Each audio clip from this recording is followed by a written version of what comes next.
Magandang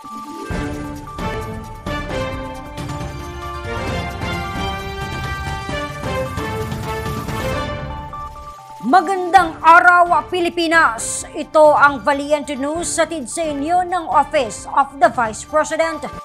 Pinagkalooban ng OVP Panay and Negros Islands Satellite Office ng wheelchair ang dalawang senior citizens mula sa Negros Occidental.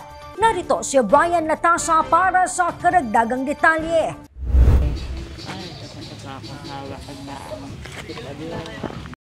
Di na makalakad ng maayos ang 65 years old na si Nanay Minda mula sa Barangay Kaluman sa Baguio City, Negros Occidental dahil sa kanyang mga karamdaman. Ano ang sakit ang hawak, paa, tuhod, kaya dapa-dapa.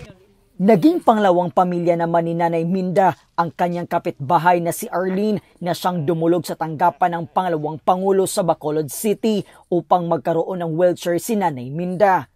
Nakadto ko sa city namo na ngayo ko sa DSWD bulig nga gaayo sa tikintodlo ko sa DSWD sa sangguniang panglunsod kin-guidean ko na ni Ma'am Pagni Kagawad nga dito sa kay Vice President Sara Duterte may ara. Gapasalamat ko sa ila kay kung kadiri kami wa ay manamon na yun. Kwento ni Arlene, sa ngayon ay di na sila nahihirapan tuwing kailangan na magpasuri si nanay sa ospital. Mas naging mabuti na rin anya ang kalagayan ni Nanay Minda dahil mas nakakalabas na ito sa kanilang bahay. Nagbulig sa akon kaya gintagaan niya ako wheelchair. Nagpangayo na ako bulig kaya daanin, nabuligan niya ako paano ko mapangayo wheelchair. So, si Nanay hindi ko na kaya, galakat kami sa ospital, sa bago, mapakonsulta. Uyatan na kamot dahil na malupog na ko. Nahandugan din ng bagong wheelchair ng Office of the Vice President Panay and Negros Islands Satellite Office ang 79 years old na si Nanay Helena. Dala ng kanyang katandaan, di na makapaglakad ng maayos si nanay.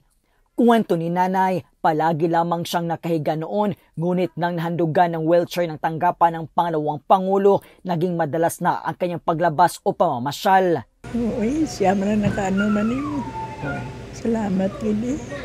Kay Day Sara, ikaw siya nagdala na din sa akon. Mula po dito sa Baguio City, Negros Occidental, ako po si Brian Latasa, ang lahat para sa Diyos, bayan at pamilyang Pilipino. Valiente News. Batang nakikipaglaban sa sakit na cancer, inalalayan ng OVP. Yan at marami pang balita dito lamang sa Valiente News. Ako si Claudette Loreto para sa makabuluhan, naninindigan at matapang na mga ulat at impormasyon. Maraming salamat.